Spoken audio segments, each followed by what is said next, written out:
বেগম খালেদা জিয়ার কেন জেল খাটতে হলো মিথ্যা মামলায়? কি ভোটাররা টাকা খেয়ে ভোট দেয় কিনা, আর তাই যদি হয় তাহলে আমির ইলেকশন করতে হলো কেন শেখ হাসিনাকে, বা মিডনাইট ইলেকশন কেন করতে হলো?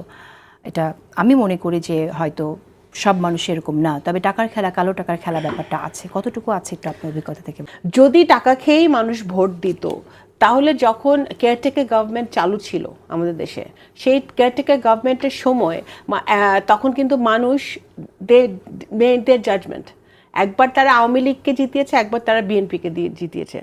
আমি যেহেতু দুইটা মেইন মেজরিটি, দুই পার্টি এখানে সবসময় হিস্টোরিক্যালি ছিল, আমি এই জন্য দুই পার্টির কথাই বলছি। তারা কিন্তু আমাদের দেশের মানুষ কিন্তু আলটিমেটলি দিনের শেষে জাজমেন্টে ভুল করে না, ঠিক আছে?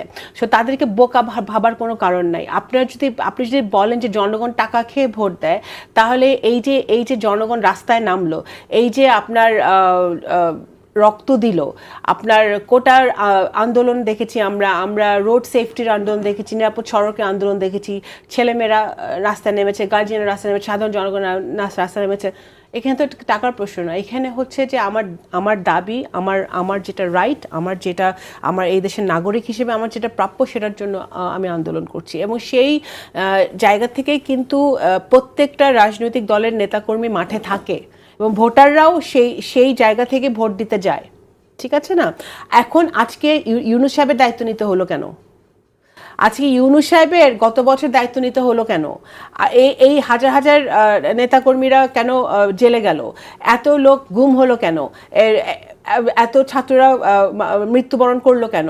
প্রাইভেট ইউনিভার্সিটির ছেলেমেয়েরা রাস্তায় নামলো কেন? আমাদের বিএনপির বহু নেতাকর্মী জেল খাটলো কেন? বেগম খালেদা জিয়ার কেন জেল খাটতে হলো মিথ্যা মামলায়? নির্বাচন ছিল না দেখেই তো। এই দেশে একটা গণতান্ত্রিক ধারাটা হাসিনা ধ্বংস করেছিল দেখেই তো। সো আপনি যদি যে কোনো সংস্কারের কথাই বলেন, উনি বহু সংস্কারের কথা এই আপনার টেবিলে আজকে উঠেছে। প্রথম কথা হচ্ছে আপনি সংস্কার করবেন তখনই যখন আপনার দেশে একটি গণতান্ত্রিক প্রক্রিয়া বিরাজমান থাকবে, এবং তার ফার্স্ট 1 নম্বর শর্ত হচ্ছে একটি সঠিক নির্বাচন প্রক্রিয়া। সেইটাই নাম্বার 1 সংস্কার। বাকি সংস্কারগুলো তো চলমান থাকতে পারে, কোনোভাবেই এটা একটার পরে আরেকটা হওয়ার কোনো দরকার নাই। আপনি এই যে সংস্কার যে এই ইন্টারিম গভর্নমেন্ট করবে, সংস্কারের কোনো রোড ম্যাপ তারা দিছে?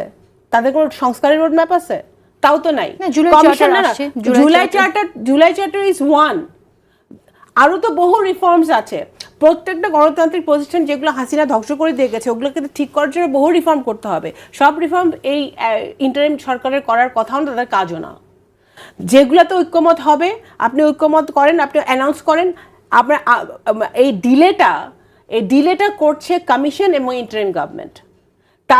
তারা জানে যে কোন কোন জায়গায় পয়েন্টে ঐক্যমত আছে, সেই সব পয়েন্টগুলো আপনার বাস্তবায়ন করে আপনার